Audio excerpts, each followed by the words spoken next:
If you just understood the principles of success, you could be successful. It don't matter what.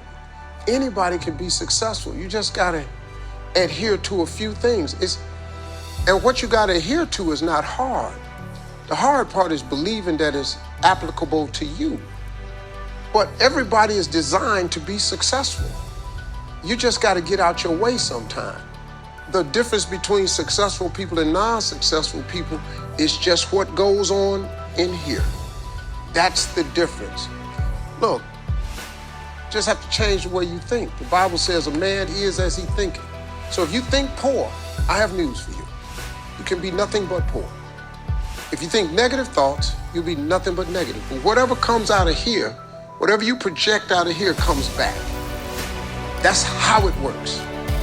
Don't you think for one moment that it works any other way. Your mind was designed in the image of God.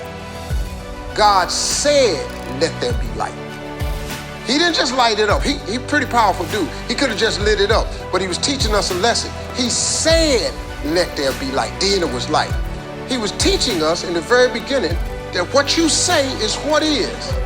Everything you project from here is what you're going to get back. It's the law of attraction. It don't matter if you believe it or not. It's just the way it is. I'm sorry.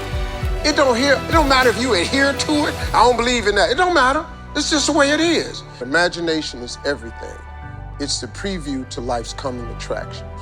So whatever is in your imagination, God places the life he has for you in your imagination. Because your imagination is God showing you a preview of a coming attraction he has for you. Your imagination is real. Your imagination is not hocus pocus. If you keep imagining something, that's your Heavenly Father saying, hey, this is what I have for you. And you have to attend to that. Don't play your imagination off, because your imagination is a preview of a coming attraction God has for you. So if you keep imagining a business, you got to go for it. If you keep imagining a big promotion, you got to go for it. If you keep imagining a second home, you should go for it. If you keep imagining being rich one day, you should go for it. Whatever's in your imagination, it's not there by accident. It's there because that's how he shows you what he has for you. The problem is when you have stuff in your imagination, you have these big dreams, your problem is you tell it to the wrong people. If you want to kill a big dream, tell it to a small-minded person. And the reason people don't believe in your dreams is because God didn't show it to them. He showed it to you. They don't have to see it. Nobody in my family thought I should quit my job to pursue comedy. Not a single one of them except my father. So at 27, when I said I'm quitting my job, I won an amateur night on October 8th, 1985. I won $50. I went to work the next day and quit my job. Oh, everybody thought I was the biggest fool in the world, but they didn't see what I saw. I had been praying that God would show me what I was going to do with my life, because up to 27, I had no idea. When I won that comedy competition, I said, this is it. This is what I'm going to do with the rest of my life. I went in there and told it to them, you a fool. I'm a fool. Ta-da. No, I'm not a fool. I was just foolish enough to believe in my imagination. And I asked God, I just kept praying, God, show me, show me. So all through homelessness and all of that, God just kept talking to me. Hang in there. When it looked like I wasn't gonna make it, he just said, hang in there. I got something for you. And what God had for me was a life that was beyond anything I could have ever imagined. But it starts with your imagination. So if you think you ought to have a business, if I was you, I would go for it. Why not? What else you gonna do? What, you gonna keep working a job you don't like? What? God does give you the desires of your heart. You have every right to want something. I mean, look, it's people that's not good people that get stuff they want. If you're a good person, why shouldn't you get what you want, you know? But you gotta have a vision board. If you don't have a vision board, if you're not writing these things down, the probability of it happening is lessened, because you're actually going against the law of attraction and the way that God set the system up. The law of attraction really does work. It's a very simple process. if you go in the house and you have a remote and you point that remote at the TV and you press the on switch, guess what you expect to happen? You expect the TV to come on. Well, guess what happens? The TV comes on. It's just because you pointed a remote at it and it's sending a signal. And what the signal has to get a return. So if you want to watch HBO and it's channel 500, you press 500 and you press select. You don't even think about it. You expect HBO to be on the TV. And guess what comes on the TV? HBO. You know where they got that from? They got that from the Bible. The energy that you project from your mind is what you get. And so that's why the law of attraction works that way. It's because whatever you project, that signal, that's the return has to come that way. See, and the difference between successful people and non-successful people is what goes on in between here. That's it. They're not smarter than you. God don't love them more than he loved you.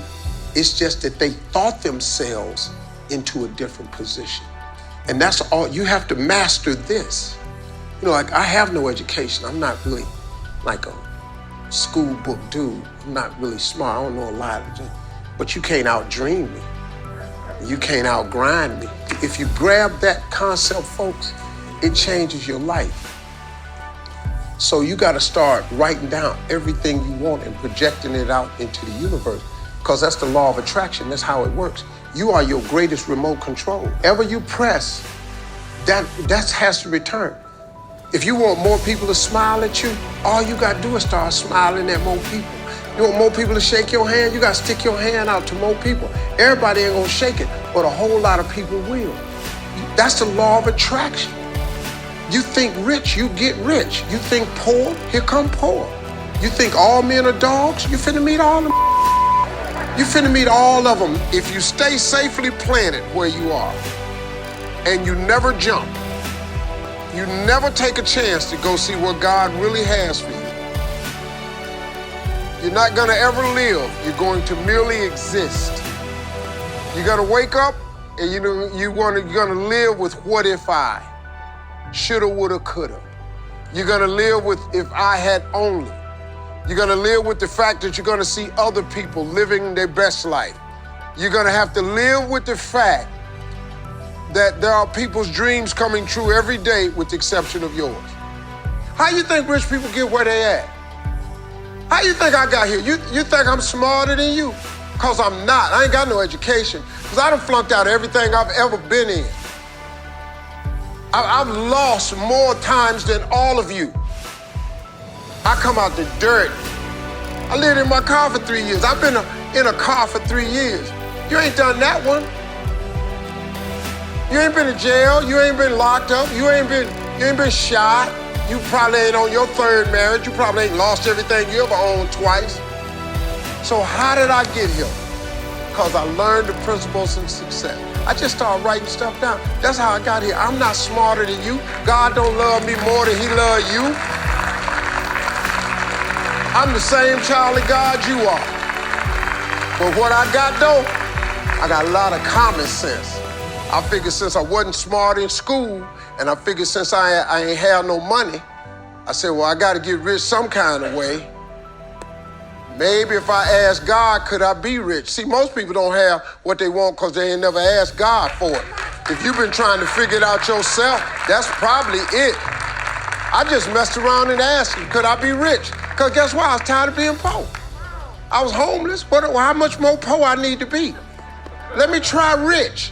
I'm tired. Poor was wearing me out. I don't know how you handling it, but it was exhausting for me.